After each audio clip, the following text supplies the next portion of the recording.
Hello friends, ఎలా ఉన్నారు అందరూ? నేనైతే బాగున్నాను. ఇది వచ్చేసి నిన్నటి వ్లాగ్ అండి. నిన్నైతే వంట రూమ్లోనే సరిపోయింది 11 గంటల వరకు. ఎందుకక్క అన్ని ఏం చేసేసావు వంటలు అంటారా? చూస్తూ ఉండండి. మీతో ఒక విషయం డిస్కస్ చేయాలి. నిన్న చాలా బాధగా ఉంది, చాలా కోపంగా కూడా ఉంది. అంత కోపము అంత బాధ ఎందుకు కలిగిందో మీరు ఆల్రెడీ తమ్నెల్లో చూసే ఉంటారు. పుష్ప 2 మూవీ అది ఒక క్రేజ్ అనమాట. మా పిల్లలు కూడా ఎంతో ఇష్టము. పుష్పలో సాంగ్స్ అన్నా కూడా 2 రాగానే వెళ్ళాలమ్మా అని అన్నారు. సరే వెళ్దాం గానీ ఫస్ట్ కొన్ని రోజులైన తర్వాత, అంటే ఫస్ట్‌లో కాదు, కొన్ని రోజులైన తర్వాత వెళ్దామని వాళ్ళ డ్యాడీ చెప్పారనమాట. ఫస్ట్‌లో అయితే ఎక్కువ కాస్ట్ ఉంటది. పైగా క్రౌడ్ కూడా ఎక్కువ ఉంటది కదా! అని చెప్తే సరే అని చెప్పేసి వీళ్ళు కూడా ఒప్పుకున్నారు. అలాగే రిలీజ్ అయింది. అదేవిధంగా అది ఫ్లాపా, హిట్టా అదనేది నాకైతే తెలీదండి. అంటే ఒక్కొక్కరు ఒక్కొక్క రకంగా చెప్తా ఉంటారు కదా! ఫ్యాన్స్ అనుకోండి చాలా బావుందంటారు. అదే మామూలు వాళ్ళంటే యావరేజ్‌గా ఉందంటారు. కొంతమంది మాత్రమే మంచి రివ్యూ ఇస్తారు. దాని గురించి అయితే ఏం చెప్పను. కానీ ఆ 'పుష్ప 2' మూవీ వల్ల ఒక ఫ్యామిలీ అయితే అనాథ అయిపోయిందండి. నాకు చాలా బాధ అనిపించింది. కోపంగా కూడా ఉంది. ఎందుకంత కోపంగా ఉన్నానంటే, ఫ్యామిలీతో కలిసి ఫస్ట్ షో అంటే ప్రీమియర్ షో అంటారు కదా! ఆ షో పిల్లలతో కలిసి వెళ్ళడం అవసరమా అనేది ఫస్ట్ నా క్వెషను. అసలు సినిమాలో ఏముంటదండి? ఒక 4 రోజులైతే అదే కదా తెలిసేది సినిమా. 4 రోజులకి, ఒక రోజులో మారిపోదు కదా స్టోరీ అనేది. కానీ పిల్లలతో కలిసి వెళ్ళడం ఏంటో నాకు ఇప్పటికి నమ్మబుద్ధి కావట్లేదు. పోనీ మగవాళ్ళు వెళ్లారు, లేదంటే యూత్ వెళ్లారంటే అదొక అర్థం ఉంది. కానీ ఆడవాళ్ళతో కలిసి వెళ్ళడం అనేది కూడా కొంచెం ఇబ్బందికరమైన విషయమే అలాంటి టైంలో. అంటే అంత ఫుల్ రష్‌లో. కానీ పిల్లలతో కలిసి వెళ్లారు కదా! అది బాగా బాధ అనిపించింది. అయితే మా వారు చెప్పారనమాట. అంటే కొంచెం కోపంగా ఆయన కూడా ఉన్నారు. "అసల అలాంటి టైంలో పిల్లలతో వెళ్ళడం అవసరమా? అంత క్రౌడ్, పైగా బాగా క్రేజ్ ఉన్న మూవీ కదా! కంపల్సరీగా యూత్ ఎక్కువ ఉంటుందక్కడ. పైగా మరీ సినిమా చూడ్డానికి కూడా అంత ఇదిగా కూడా ఉండదులెండి. అంత అరుపులు, కేకలు అలా ఉంటది గాబట్టి మనకేం అర్థం కాదు కూడా. ఫ్యామిలీస్ తోటి పిల్లలతో వెళ్తే మాత్రం చాలా రిస్క్ అండి.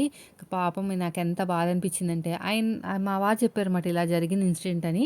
అయితే నేను టీవీ నైన్ పెట్టాను. లేకపోతే మామూలుగా నేను ఫోన్‌లో కూడా చూసాను గానీ పెద్దగా అంత క్లారిటీగా అనిపించలేదు అసలు ఏం జరిగింది అని.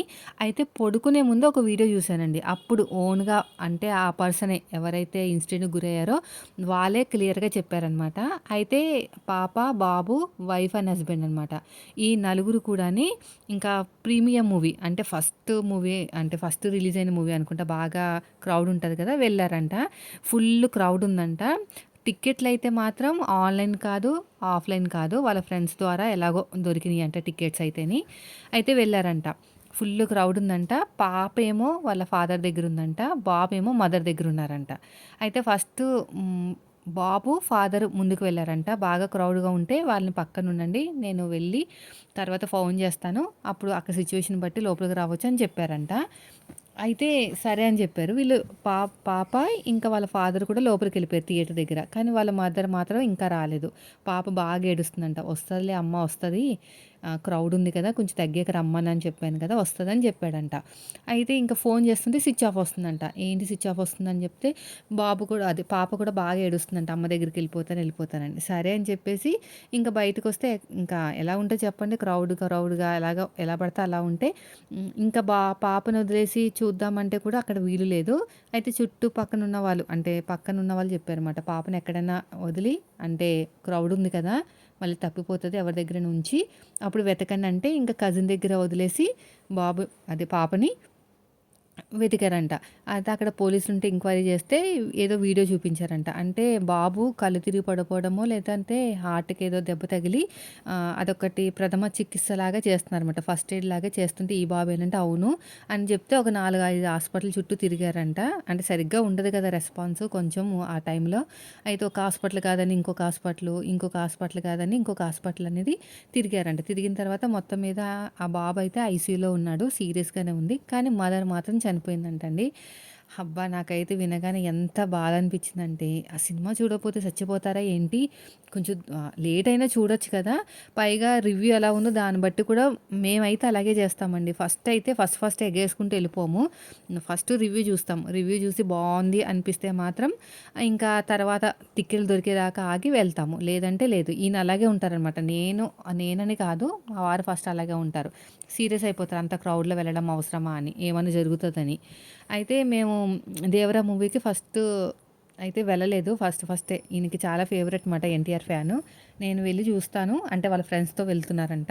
వెళ్లి చూసిన తర్వాత చెప్తానంటే అంత ఇదిగా లేదు అన్నారనమాట. ఏం వద్దులే కొన్ని రోజులైతే టీవీలోనే వస్తది కదా! అంటే సరే అని చెప్పాం. నాకు అంత ఇదిగా ఏమి అనిపించలేదనుకోండి. మీలో ఎవరైనా ఎన్టీఆర్ ఫ్యాన్స్ ఉంటే సారీ. ఎందుకంటే నాకు నచ్చింది చెప్తున్నాను. అంత నాకేం ఇదిగా అనిపించలేదు. 'బాహుబలి' అవన్నీ బావున్నాయి. ఇంకోటొచ్చేసి 'త్రిబుల్ ఆర్' కూడా చాలా బాగుంది. 'త్రిబుల్ ఆర్' టికెట్స్ అయితే మాకు అంత ఈజీగా దొరకలేదు. 2 వారాలైనా పట్టేసింది. సో, మొత్తం మీద అయితే చూస్తాము కొన్ని సినిమాలు థియేటర్‌కెళ్ళి గానీ, మరీ ఫస్ట్ షోనే చూడాలని ఏముండదు. చూడండి ఇప్పుడు అందరూ బానే ఉన్నారు. పాపం మా ఫ్యామిలీ మాత్రం అనాథైపోయింది. అంత పొద్దున్నే వెళ్ళిపోయి చూసేయాలా? అసలు ప్రీమియం షో ఎప్పుడు రిలీజ్ అవుతదో నాకైతే ఐడియా లేదు. కానీ ఇప్పుడు చూడండి వాళ్ళ భార్య చనిపోయింది. బాబేమో సీరియస్‌గా ఉన్నాడు. పాప, వాళ్ళ హస్బెండ్ వాళ్ళిద్దరే మిగిలారు లాస్ట్‌కి. ఏం జరుగుతదో ఏంటో! ఇప్పుడు బాబు బయటపడి ఆ దేవుడి దయ వల్ల అంతా బాగున్నా కూడా తల్లి లేని పిల్లలయిపోయారు కదా! అంత పిచ్చి ఏంటో నాకైతే అర్థం కావట్లేదు ఇప్పుడు కూడాని. సో, అదనమాట ఆ బాధలో ఉన్నాను. నిన్నంతా కూడా అదే ఆలోచిస్తున్నాను. అంత పిచ్చేంటి సినిమా అంటే అలా ఎళ్ళిపోవాలని. ఎంతైతే 'పుష్ప 2' మీద క్రేజ్ ఉందో అంతా పోయిందండి. అసలు ఇప్పుడు చూడకపోయినా కూడా ఏం ప్రాబ్లమ్ లేదన్నట్టు ఉందనమాట. అంటే టీవీలో వచ్చినప్పుడు చూడొచ్చులే అన్నట్టు అంత విరక్తొచ్చేసింది నాకు. అలా జరిగేసరికి. సో, ఫైనల్‌గా అయితే ఇంకిలా జరుగుతూనే ఉంటాయి. ఇంక మనం మారం కదా! కొంతమంది మారలే. కానీ వెళ్తే వెళ్ళొచ్చు కానీ ఫ్యామిలీతో మాత్రం వెళ్ళకూడదు. పిల్లలతో అసలే వెళ్ళకూడదు. అందరూ అదే కామెంట్ చేస్తున్నారు. పిల్లలతో వెళ్ళడం అవసరమా అని. అసలు ఎందుకు వెళ్లారో కూడా నాకైతే తెలీదు. టికెట్లు దొరికాయని వెళ్లారా? లేదంటే టికెట్లు ఎవరైనా ఇచ్చారు కదా! అని వెళ్లారా? అక్కడ క్రౌడ్ చూసి వెనక్కొచ్చేసినా బావుండేది. మొత్తం మీద జరగకూడనిదైతే జరిగిపోయింది. సో, బీరకాయ అయితే కర్రీ చేస్తున్నానండి. బీరకాయ, వంకాయ కర్రీ చేసి అయితే నిన్న ఇడ్లీ పిండి తీసుకొచ్చాను. చిన్న బాబు ఏమన్నాడంటే సాంబార్ చేయమన్నాడు. సరే ఇడ్లీలోకి సాంబార్ చేసేసి కర్రీ కిందేమో బీరకాయ కర్రీ చేద్దామనుకున్నాను. కానీ నాకైతే వంట రూమ్‌లోకి నుంచి అంతే వంట చేసుకొచ్చి, బయటకొచ్చి ఇంక ఫ్రెష్ అప్ అయ్యేసరికి 11:30, 12 అయిపోయిందండి. ఎందుకంటే ఫస్ట్ నేను బీరకాయ కర్రీ చేశాను. కర్రీ చేసి 2 ఎగ్స్ ఉంటే అందులో కలిపేసి చేసేసాను. ఆ కర్రీ అయితే అయిపోయింది. రైస్ వండేసాను. బాబుకేమో సాంబార్ కావాలన్నాడు సాంబార్. మళ్ళీ పెద్దోడు సాంబార్ తినడు. ఇడ్లీలోకి చట్నీ కావాలి. ఎలాగో బీరకాయ పైన పొట్టుంది కదా! దాంతోటి శుభ్రంగా కడిగేసి చట్నీ చేశాను. ఇదంతా అయిన తర్వాత మా ఆయన కుళ్ళిపోతా ఉన్నారనమాట. బాగా జెల్సీ ఫీలింగ్ వచ్చేసింది. చిన్నోడికేమో సాంబార్ చేసావు, పెద్దోడికేమో పచ్చడి చేసావు. నాకేమి లేదా నాకు కూరాకు ఇడ్లీ కావాలి. అంటే చికెన్ పులుసు. చికెన్ పులుసు ఏంటంటే మా వారు చాలా సంవత్సరాలు చెన్నైలో ఉన్నారనమాట చిన్నప్పుడు. చిన్నప్పుడు చదువుకునేటప్పుడు. అలా చిన్నప్పుడు ఉంటే అక్కడ అలవాట్లు బాగా అలవాటు. అక్కడ చెన్నైలోని చికెన్ పులుసు, కూరాకు ఇడ్లీ అంటారక్కడ. చికెన్ పులుసు, ఇడ్లీ బాగా ఫేమస్. ప్రతి ఆదివారం ప్రతి ఇంట్లో ఉంటదంట. సో, అది అలవాటనమాట. నాకు పెళ్ళైన తర్వాత అలవాటయింది. నేర్చుకున్నాను. ముందు ఏం మాకంత అలవాటు లేదు. పొంగలొకటి, ఇదొకటి మ్యారేజ్ అయిన తర్వాతే. నాకు చికెన్ పులుసు కావాలంటే, సరే తెచ్చుకోండి చేసి పెడతానన్నాను. ఇంకా పిల్లలు స్కూలుకెళ్ళిపోయిన తర్వాత చికెన్ పులుసు చేశాననమాట. తీరా ఆయనేమో హాఫ్ కేజీయో, ముప్పావు కేజో తీసుకొచ్చారు. మొత్తం చేస్తే మాత్రం పులుసు ఎక్కువైపోతదని చెప్పేసి కొంచెం తీసేసి ఫ్రై చేయమన్నారు. మళ్ళీ దేవుడా అంట మళ్ళీ సాంబార్‌లోకైనా బానే ఉంటది కదా! అని చెప్పేసి చికెన్ ఫ్రై చేశాను. సో, మొత్తానికైతే ఎన్ని వంటలు చేశానంటే, ఆ వంటలన్నీ చేసేసరికి నీరసం వచ్చేసింది. నేను ఒక 5, 6 వీడియోస్ రోజు ఒక రోజులో నేను 6 వీడియోస్ పెట్టాననుకోండి వాయిస్ ఓవర్ ఇచ్చేసి. నీరసం రానే రాదు. 3 బ్లౌజులు కుట్టాననుకోండి నీరసం రాదు. కానీ నేను 2, 3 రకాల వంటలు చేసేసరికి ఎంత నీరసం వచ్చిందో. అదే అంటారేమో ఏదైనా ఇష్టం అనిపిస్తే కష్టం అనిపించదని. నేనే అప్పుడప్పుడు మీతో చెప్తా ఉంటాను కదా! ఇష్టం అయినప్పుడు చేసే పని కష్టం అనిపించదని. కానీ నాకు వంట అంత ఇష్టమేమి ఉండదండి. వండాలి కాబట్టి వండుతాను అంతే నిజం చెప్పాలంటేని. కానీ నాకు స్టిచ్చింగ్ అంటే చాలా ఇంట్రెస్ట్. కొత్త కొత్త మోడల్ నా బ్రెయిన్‌లో తిరుగుతూనే ఉంటది. ఏదో ఒక మోడల్ డిజైన్ చేయాలని. కానీ నాకు టైమే ఉండదు. నాకున్న టైము అలా ఒక 3 అవర్సో, 4 అవర్సో ఏం చేయాలనుకున్నా దాంట్లోంచే చెయ్యాలి.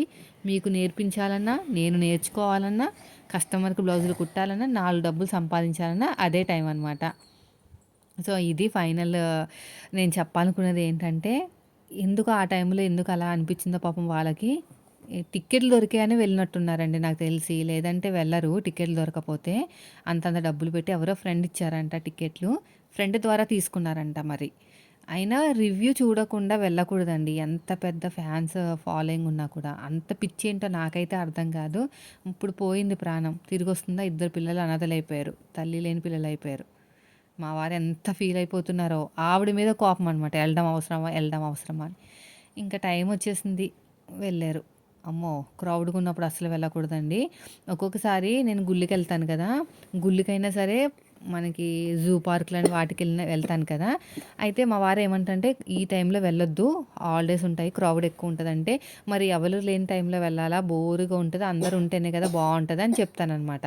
అప్పుడు ఆయన తిడతారు, "క్రౌడ్‌లో వెళ్ళకూడదని." ఇప్పుడు నాకు అర్థమైంది. క్రౌడ్‌లో వెళ్తే ఏం జరుగుతదో. అంత క్రౌడ్‌లో ఎంత పార్కులైనా సరే వెళ్ళకూడదండి బాబోయ్! ఏమైనా జరగకూడనిది జరిగిందంటే జీవితాంతం బాధపడాలి. నేనైతే ఇప్పుడు రియలైజ్ అయ్యాననమాట. క్రౌడ్ ఉన్నప్పుడు గుళ్ళకొకసారి, అదేవిధంగా ఇలా పార్కులకి ఒకసారి వెళ్ళకూడదని అర్థమైంది. గుళ్ళకి మెయిను. గుడి కూడా అంతే. ఆ దేవుడు కనిపిస్తాడో లేదో తెలీదు గానీ, క్రౌడ్ ఉన్న టైంలో ఎళ్తే మాత్రం డైరెక్ట్‌గా దేవుడి దగ్గరికెళ్ళిపోతాము. ఒకసారి తిరుపతి ఎళ్ళినప్పుడు కూడా నేను ఫస్ట్ టైమ్ తిరుపతి వెళ్ళడము 3 ఇయర్స్ బ్యాక్ అనమాట. 3 ఇయర్సో, 2 ఇయర్స్ అయింది బ్యాక్.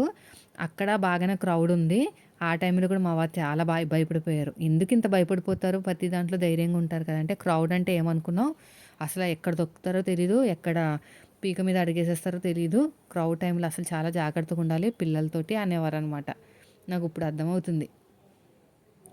అయితే పప్పు అయితే ఉడికిపోయిందండి సాంబార్ చేసేయడానికి. అందులో నేను 2 రకాల కూరగాయలు వేసేసి, మరిగించేసి, ఇంక లాస్ట్‌లో తాలింపు పెట్టేసి, సాంబార్ పౌడర్ వేసేసాను. కర్రీకంటారా కర్రీ రెడీ అయిపోయిన తర్వాత గుడ్లున్నాయి 2 గుడ్లు అలా పొడి చేస్తాను. పొడి చేసి కొంచెం వాటర్ వేసేసి, ఇంకా ఆయిల్ అంతా బయటకొచ్చే వరకు ఉడికించేస్తే ఇంక కర్రీ కూడా అయిపోతది. నాకు ఛార్జింగు తక్కువైపోయిందండి. అందుకని మీకు కర్రీస్ అన్ని కలర్‌ఫుల్‌గా కనిపించట్లేదు. డల్‌గా కనిపిస్తున్నాయి. చీకటి కదా ఇల్లు. నేను ఛార్జింగ్ పెట్టకుండా మర్చిపోయాననమాట.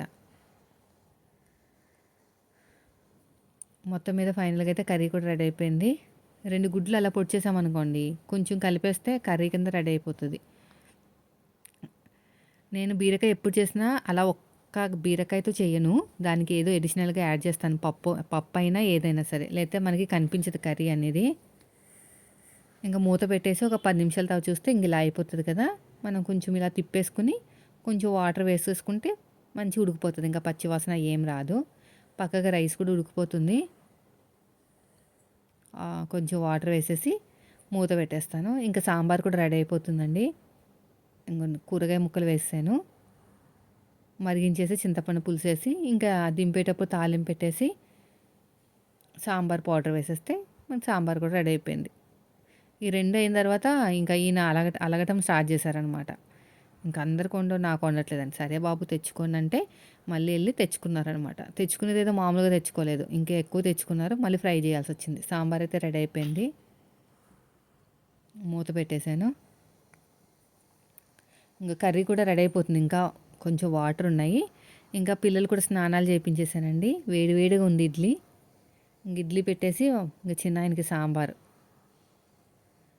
కొంచెం గట్టిగా వచ్చింది. నేను పిండి లూజ్‌గా కలపలేదేమో. పిల్లలేమో అంత ఇదిగా తినలేదు.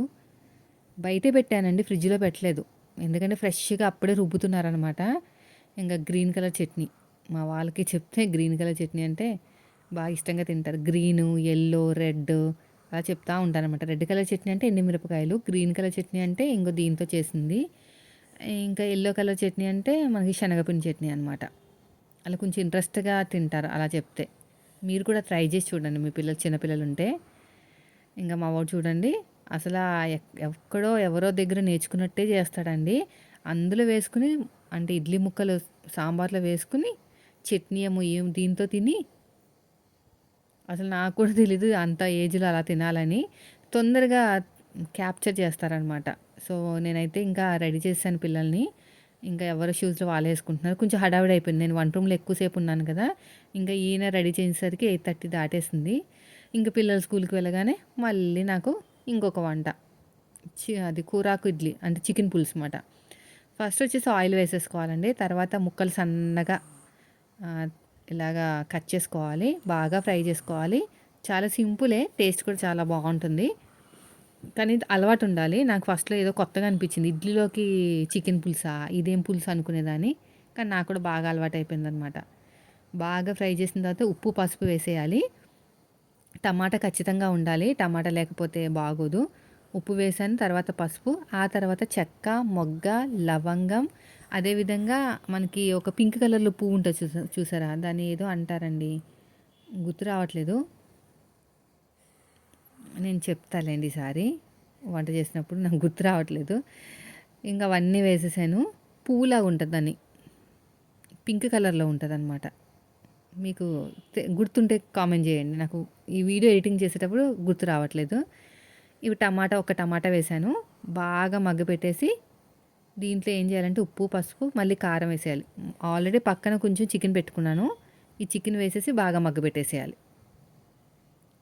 మూత పెట్టేస్తాను. మూత పెట్టడానికి చాలా రకాలుగా ట్రై చేశాను ఏ మూత పెట్టాలని. ఇదేమో చిన్నగా అయిపోయింది. ఇంకొక మూత తీసుకొచ్చాను. ఇది కొంచెం చిన్నగా అయిపోయింది. ఇంకా లాస్ట్‌కి ప్లేట్ పెట్టేశాను. అయితే ఒక సిస్టర్ అడిగారు, "ఈ మధ్యన ఏంటి సిస్టర్ తక్కువ లెంత్ ఉన్న వీడియోస్ పెడుతున్నారు. కొంచెం ఎక్కువ సేపు అయితే చూడాలనిపించింది" అంటే, మొన్న ఒక సిస్టర్ కామెంట్ చేశారండి. ప్రతీదీ వీడియోలో చూపించాలా అన్నట్టు. అంటే వ్లాగ్స్ అంటే ఇలాగే ఉంటాయి కదండీ! మార్నింగ్ లేచినప్పటి నుంచి నైట్ పడుకునేంత వరకు నేను ఎలా మేనేజ్ చేస్తున్నాను. అంటే ఇంక సొంత మనుషుల్లాగా చెప్తున్నట్టే కదా మీతోటి. మీరందరూ నాకు ఫ్రెండ్స్. ఇలా చేసుకున్న నా ఇంట్లో పనని చెప్పడం అనమాట. అందుకని పొద్దున్నుంచి సాయంత్రం ఏం జరుగుతుందో అదంతా కూడా మీతో షేర్ చేసుకుంటాను. ఏమన్నా అందులో పొరపాట్లున్నా, లేదు కుమార్ ఇలా చేయకు, అలా చెయ్యి అన్నా కూడా, ఇలా తినండక్క, ఇలా వేసుకోండక్క అని చెప్తున్నారు కదా! అది నాకు బాగా నచ్చింది. మీతో బాగా కనెక్ట్ అయినట్టు అనిపిచ్చింది. అందుకనే ఫస్ట్ నుంచి లాస్ట్ వరకు నేను షేర్ చేస్తున్నాను. కానీ ఒక్కరికో ఇద్దరికో నచ్చనట్టుంది. అందుకని కొంచెం తగ్గించాను లెంత్ అనేది. మళ్ళీ లెంత్ తగ్గించగానే మన వాళ్ళు అడిగారు, "లెంత్ ఎందుకక్క తగ్గించావని?" మళ్ళీ పెంచాననమాట. చికెన్ వేసేసి మగ్గబెట్టేసిన తర్వాత కారం వేశాను. అయితే దీనికి స్పెషల్‌గా ఒక పౌడర్ ఉంటుందండి. ఇదైతే మా అత్తయ్య గారు చెన్నై వెళ్ళినప్పుడు తీసుకొచ్చారనమాట. మనమేమి చెన్నైలోనే దొరుకుతదని ఏం కాదు. ఏం చేయాలంటే శనగపప్పు, తర్వాతొచ్చేసి పసుపు, ధనియాలు వేసి బాగా ఏపేసి అప్పుడు మిక్సీ పట్టేసుకొని ఒక బాక్స్‌లో పెట్టుకోవాలి అంతే. ఇంకేమీ లేదు దాంట్లో. సో, ఇప్పుడైతే వాటర్ వేసేసాను. ఇంకా ఆ పౌడర్ కూడా వేసాను. మనకి ఎంత చిక్కగా కావాలంటే అంత చిక్కగా చేసుకోవచ్చనమాట. ఆ పౌడర్‌తోనే ఉంది. కొంచెం పలుచగా అయింది కదా! కొంచెం ఏసాననమాట. ఈ పౌడర్ ఏమి లేదు చెప్పాను కదా! శనగపప్పు, ధనియాలు, ఎండుమిరపకాయలు. అంతే ఇంకేం లేదు. ఆ 3 ఫ్రై చేసేసి మిక్సీ పట్టేయడమే. మీరు పసుపు ఫ్రై చేయాల్సిన అవసరం లేదు. డైరెక్ట్‌గా మిక్సీ పట్టేటప్పుడు వేసేసుకోండి. ఇంకా మనం దీంట్లో పచ్చిమిరపకాయలు వేయకూడదండి. ఓన్లీ కారంతోనే. సో, నాకైతే అయిపోయింది. ఇక్కడేమో చికెన్ ఫ్రై.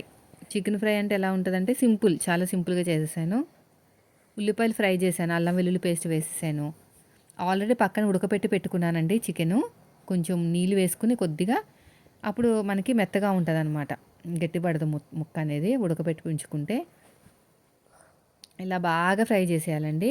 మంచి క్రిస్పీగా వచ్చేస్తదనమాట. ఇలా బాగా ఫ్రై చేసి కొంచెం టైం పడుతుంది. ఇంక అయిపోయింది చూసారా? పసుపేసేయాలి. ఉప్పు వేసేసి ఇంకా పక్కనున్న చికెన్ కూడా వేసేసాను దీంట్లో. ఇదేంటంటే మనం ఎప్పుడైనా సాంబార్ చేసుకున్నా, చారు చేసుకున్నా కూడా సైడ్ డిష్‌గా బావుంటది. ఇక్కడ ఏం జరిగిందంటే ఆయన పావు కిలో కన్నా కొంచెం ఎక్కువ తెచ్చినట్టున్నారండి. ఇది మనకి ఉడకపెట్టిన చికెన్ అనమాట. పక్కన కొంచెం వాటర్ వేసి ఉడకపెట్టాను. అయితే ఏం జరిగిందంటే చికెన్ పులుసులోకి మెత్తటి ముక్కలన్నీ వెళ్ళిపోయినట్టున్నాయి. ఫ్రైలోకి మొత్తం దుమ్ములొచ్చినియి. ఏంటి అన్ని దుమ్ములే ఉన్నాయి ఏంటంటే, ఏమో మరి ఆ తీయటం అలా తీసినట్టున్నాను. సెలెక్ట్ చేసి తీయలేదు గానీ చేతికి ఎంతొస్తే అంత తీసేసాననమాట. ఇప్పుడు ఉప్పు, కారం వేసి గరం మసాలా, ధనియాల పౌడర్, జీలకర్ర పౌడర్ అన్నీ వేసేసి లాస్ట్‌లో కరివేపాకు వేసి బాగా డీప్‌గా అంటే బాగా క్రిస్పీగా ఫ్రై చేసేసుకుంటే మనకి చికెన్ ఫ్రై రెడీ అయిపోతది. చాలా సింపుల్‌గా ఉంటదనమాట ఈ ప్రాసెస్ అనేది. టేస్ట్ కూడా అంతే బావుంటదండి. సింపుల్‌గా ఏముండదు. అంతే అయిపోయిందండి. దీన్నింకా రోస్టెడ్ ఫ్రై చేసేయాలనమాట. లాస్ట్‌లో కరివేపాకు అవసరమైతే 2, 3 పచ్చిమిరపకాయలు చీల్చేసి వేసుకోవచ్చు. నేనైతే కరివేపాకు ఒకటే వేశాను. కరివేపాకేస్తే ఏంటంటే మంచి ఫ్లేవర్ అనేదొస్తది. ఇంక ఆయిల్ అంతా బయటకొచ్చేసింది కదా! ఇంక కరివేపాకు వేసేసాను. కొంచెం వేసుకుంటే సరిపోతది. ఇంకా చికెన్ ఫ్రై కూడా అయిపోయిందండి. ఇంకా రైస్ అయిపోయింది. పిల్లలకేమో బాక్స్‌లు పెట్టేసి పంపించేసాను. ఇవన్నీ చేసేసరికి నడుమంతా లాగేసింది. ఒక కర్రీయా, 2 కర్రీలా ఎన్ని రకాల కర్రీలు చూడండి. బీరకాయ ఒకటి, సాంబార్ ఒకటి. బావుంది. టేస్ట్ అయితే బావుంది. ఇంకా నేను టిఫిన్ చేయలేదండి. నీరసం వచ్చేస్తుంది. పక్కన కార్న్‌ఫ్లెక్స్ అంటే చెప్పాను కదా! అదేదో పేరుంది మర్చిపోయాను నేను మళ్ళీని. ప్రతిసారి మర్చిపోతాను. కెలాగ్స్. అందులో ఫ్రూట్స్ ఏసుకోండక్క బావుంటదంటారు. ఇంట్లో ఏం ఫ్రూట్స్ అంత ఇదిగా ఏమి ఉండవండి ఏసుకున్నంత. ఈసారి ట్రై చేస్తాలెండి మీరంతగా చెప్తున్నారు కదా! ఇంకా వంటంతా అయిపోయినట్టేనండి. ఏమేమి వండానో చూపిస్తాను ఒకసారి. ఇదొచ్చేసి చికెన్ పులుసు ఓకేనా? ఇదొచ్చేసి సాంబారు, కింద రైసుంది. ఇది సాంబారు. కింద రైసు. ఇది వచ్చేసి ఇదిగో మనకి బీరకాయ ఎగ్. ఇక్కడ ఛార్జింగ్ లేదు, అందుకనే కలర్స్ అంత ఈజీగా కనిపించట్లేదు. ఇంక ఇప్పుడు చూడండి బయట మనకి హాల్లో బాగా కనిపిస్తుంది. ఇంకా మా వారి ఫేవరెట్ అనమాట. బాగుందంట, టేస్ట్ బాగుంది, పల్చగా ఉందంట. ఇంకా కొంచెము పౌడర్ వేయాల్సింది. పౌడర్ అంటే సరేలే నెక్స్ట్ టైం చేస్తాలే అన్న, కానీ టేస్ట్ మాత్రం బాగుంది అన్నారు. పల్చగా ఉన్నా కూడా టేస్ట్ బాగుంది అన్నారు. ఇందులో మెయిన్ వచ్చేసి చికెన్ అనేది ముక్కల్లో ఏమి ఉండదండి, జ్యూస్లోకి వెళ్ళిపోతుంది అనమాట టేస్ట్ అంతా.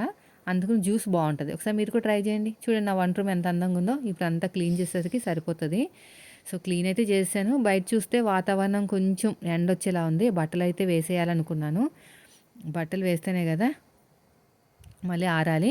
సో ఇన్ని బట్టలు ఉన్నాయి. నేను కూడా స్నానం చేసి ఇంకా బట్టలు వేశాను. ఈ బట్టలు వేసిన తర్వాత మళ్ళీ నా మనసు ఆగలేదు. ఎండ బాగా వస్తుందని చెప్పేసి దుప్పట్లు అవన్నీ కూడా మళ్ళీ వేసేసాను అనమాట. ఆల్రెడీ చాలా దుప్పట్లు ఉన్నాయి, 3 రోజుల నుంచి వేయలేదు. దుప్పట్లు కూడా వేసేసి ఇంకా నేను స్నానం చేసేసి రెడీ అయిపోయానండి. ఇంకా రెడీ అయిపోయిన తర్వాత ఇంకా మనకుంది కదా, ముందు రోజు ఒక బ్లౌజ్ కట్ చేసి పెట్టుకున్నాను. మన వాళ్ళకి మాట ఇచ్చాను కటింగ్ చేసేటప్పుడు బొట్టికి లెవెల్ ఫినిషింగ్ వచ్చేలాగా స్టిచ్చింగ్ పెడతానని. పైగా మా ఫ్రెండ్దే ఇది. తను అలా కుట్టినా ఏమనదు, నార్మల్గా కుట్టినా కూడా ఏమనదు అనమాట. అంటే కొంతమంది బయట వాళ్ళు కుట్టారనుకోండి, మొన్న అంత బాగా కుట్టావు షాప్లో కుట్టినట్టు, ఇప్పుడు ఎందుకు ఇలా కుట్టావు అని అడుగుతారు. సో మా ఫ్రెండ్ అలా అడగదు, తనకు అర్థమైపోతుంది వీడియో కోసం చేసినట్టుంది అని. సో మన వాళ్ళు ఏంటంటే మాట ఇచ్చేసాను నేను, బొటిక్ లెవెల్లో ఫినిషింగ్ ఎలా వస్తుందో అలాగా కుట్టి చూపిస్తానని. సో చూపించాలి కదా మరి. ఆ బ్లౌజ్కి అయితే కొంచెం టైం పట్టిందండి. అందుకనే బయట ఒక 400 అలా తీసుకుంటారు. ఇన్విజిబుల్ పైపింగ్, ఓవర్లక్ అంతా కూడా మంచి ఫినిషింగ్ బాగుంటుంది. నేను దుప్పట్లు అయితే తీసేసాను. ఇంకా దుప్పట్లు తీసేసి కొత్త దుప్పట్లు వేసేసి అన్నీ ఇంకా ఇంట్లో పనితోనే సరిపోయిందండి. 11:30, 12:30 అయిపోయింది తెలుసా. కొంచెంసేపు కూర్చుని రెస్ట్ తీసుకుని మళ్ళీ మన వీడియో ఒకటి అప్లోడ్ చేశాను. మొత్తానికి నేను మిషన్ మీదకి ఎక్కేసరికి 12:30 అయిందండి. బ్లౌజ్ అంతా కుట్టేసరికి ఒక 2 అయిపోయింది. అప్పటి నుంచి మళ్ళీ వీడియోస్. ఇంకా మీకు తెలిసిందే కదా, పిల్లల్ని తీసుకురావడాలు, మళ్ళీ తినిపించడాలు, వాళ్ళు హోంవర్క్ చేయించడాలు అవన్నీ చేసి పంపించేసరికి 6 అయింది. మళ్ళీ వీడియోస్. ఇంక ఇదే సరిపోతుంది నాకైతేని. ఇంకా అదే మనకి దోశలు వేయమన్నారు మన వాళ్ళు, కానీ మా పిల్లలు దోశలు ఎందుకులే మొన్నే కదా తిన్నారు, చపాతీలు చేస్తానని చెప్పాననమాట. ఇంకా మా వారు వస్తే వస్తా లేకపోతే లేదన్నారు. వస్తే చపాతీలు తింటా, లేకపోతే పొద్దున్న నేనే తినాలి ఆ చపాతీలు. ఇక్కడ నాటు వేసుకుని ఇలాంటి బెడ్షీట్ని పెట్టుకుంటే ఏంటంటే జారిపోదనమాట. పిల్లలు ఎక్కినా, తొక్కినా, పడుకున్నా, జరిగినా. ఇక్కడ చూడండి, ఇక్కడ నాటు వేస్తున్నాను కదా ఎడ్జ్లో, అలా ఒక ముడి వేసేసుకోవాలన్నమాట. ముడి వేసేసుకుంటే జారదు. ఇది మా ఫ్రెండ్ చెప్పింది, నాకు తెలీదు. ఇంకా అంతలోపు మా అత్తయ్య గారు ఫోన్ చేశారనమాట. ఏం కర్రీ చేసామంటే స్టోరీ మొత్తం చెప్పాను. ఇంకా నైట్ ఏం వండకి ఇంకా అలాకి దాంతోనే అడ్జస్ట్ అయిపోమని చెప్తున్నారు. ఆశ్చర్యపోయింది, ఇన్ని వంటలు చేయించుకున్నారని. ఇంకా రోజు అయితే చేయనులేండి, ఏదో ఒక రోజు అయితే చేశాను. రోజు చేస్తారండి మా అత్తయ్య 11:00, 11:30కి. అప్పుడు నాకు పనులు అయిపోతాయని ఆయన అర్థం అనమాట. ఇదివరకు 10:00 చేస్తే చేయొద్దని చెప్పేదాన్ని. 10:00 చేయకండి, అసలు పనులు అవ్వట్లేదు, ఇంకా నా పనులు అయిపోతున్నాయి అంటే 11కి చేస్తారనమాట. ఇంకొక సిస్టర్ ఒకసారి అడిగారు, మీరు ఎందుకు అత్తయ్య గారి ఇంటికి వెళ్ళరు అని. ఏమైనా దగ్గరుందా? చాలా దూరం వెళ్ళాలంటే కనీసం మాకు ఒక 10,000 ఉండాలి ఫ్యామిలీ అంతా వెళ్ళాలంటే. అయినా మా వారు అప్పుడప్పుడు 6 నెలలకు ఒకసారి హోమ్ సిక్, అమ్మ అమ్మ అనుకుంటూ వెళ్ళిపోతూనే ఉంటారు. సో నాకైతే ఇక్కడే కాబట్టి అమ్మ వాళ్ళది నాకు అంతే ఏముండదు. అత్తయ్య వాళ్ళ ఇంటికంటే సంక్రాంతికి వెళ్తాను అనమాట. ఇంకా అస్తమాను పిల్లల్ని తీసుకుని వెళ్ళాలంటే దగ్గర కాదు కదండి. పైగా పిల్లలకి స్కూల్స్ కూడా పోతాయి. అసలే మా స్కూల్లో హోంవర్క్లు ఎక్కువ ఇస్తారు. వచ్చిన తర్వాత బోల్డ్ హోంవర్క్లు ఉంటాయన్నమాట. అదే నా బాధ. అయినా ఏం సుఖం ఉండదండి అంతంత దూరాలు వెళ్ళినా కూడా. 1 డే జర్నీ. ఆంధ్ర అంటే మీకు తెలిసిందే కదా ఎంత జర్నీ ఉంటుందో. సుఖం ఉండదు, పాడుండదు. వెళ్ళామా వచ్చామా అంతే. ఒళ్ళంతా నొప్పులు. ముందు రోజు పని పోతుంది, వెనక రోజు పని పోతుంది. ఎలాగో వాళ్ళే రమ్మంటే వస్తారు, లేదంటే సంక్రాంతికి వెళ్తామన్నమాట. మాకు సంక్రాంతి పెద్ద పండగ కదా ఆంధ్ర సైడ్, ఖచ్చితంగా వెళ్తాం. ఇంకా వెళ్ళేసి ఇంకా 4 రోజులు ఉంటామన్నమాట. ఇప్పుడైతే నేను మిగిలిన బట్టలు కూడా వేసేస్తాను. అవి వేసిన తర్వాత అప్పుడు పైకెళ్ళి బట్టలు ఆరేస్తాను. మేము ట్యాబ్ బాత్రూంలోనే పెట్టుకోవాలి, ఇంకెక్కడ ఆప్షన్ లేదు. అందుకనే స్నానాలు చేసేసి అంతా అయిపోయిన తర్వాతనే నేను బట్టలు వేస్తాననమాట. అసలు పొద్దున వేయను. పొద్దునేస్తే మంచిగా ఆరిపోతాయి, కానీ ఆరవు. నేను ఎప్పుడో 12:30కి అలా వేస్తాను. ఇంక ఇది అయిపోయిన తర్వాత బ్లౌజ్ కూడా కుట్టేశానండి. మంచి ఫినిషింగ్ వచ్చేసింది. ఐరన్ చేయాలి. ఐరన్ చేసిన తర్వాత మన స్టిచ్చింగ్ ఛానల్కి పెట్టాలి.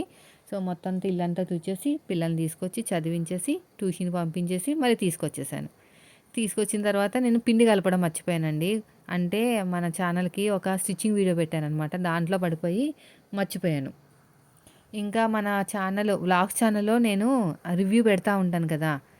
అదే మనకి షార్ట్స్‌లో పెడతాను కదా! ఇది బుక్ చేసుకున్నాను, అది బుక్ చేసుకున్నానని. స్పేస్ సిల్క్ శారీ చూసి మా ఇంటి దగ్గర ఒక అదే మా ఫ్రెండే వచ్చి అడిగిందనమాట. ఎలా ఉంది క్వాలిటీ అంటే, చాలా బాగుంది నచ్చేసిందంట. నాకు ఇంకోటి బుక్ చేయవా అంటే, ఒకటే ఉంది పీస్ మరి కావాలంటే పక్కన పెట్టిస్తానంటే, లేదు లేదు డబ్బులు ఇచ్చేస్తాను మళ్ళీ ఉంటదో ఉండదో అని చెప్పేసి బుక్ చేసుకుందన్నమాట. అది వస్తది మళ్ళీ మళ్ళీ నేను రివ్యూ ఇస్తాను. సేమ్ కలర్, సేమ్ క్లాత్ అంతా కూడా సేమే. ఇంకొకటి పింక్ కలర్ తీసుకున్నాను కదా! చాలామంది అన్నుగారిని అడిగారంట. పింక్ కలర్ ఎందుకండి అంత తొందరగా ఇచ్చేసారంటే, డబ్బులు ఎవరు కడితే వాళ్ళకి ఇస్తా. నేను స్పాట్‌లో కట్టేస్తానండి. ఏం లేదు. అటు ఇటు చూడననమాట. నచ్చితే వెంటనే పంపించేస్తాను. తీసేసుకోండి అని. వెంటనే పంపించేస్తారు నాకు కూడా. అలా ఉంటదండి. నచ్చిందంటే తీసేసుకుంటమే. సో, మీలో అంటే మీరని కాదు, కొంతమంది కామెంట్ చేస్తా ఉంటారు. అసలు మీరు డబ్బులు ఇస్తున్నారా ఇవ్వట్లేదా అని. పుణ్యంగా తీసుకున్నంత నాకు అంత ఇది లేదండి.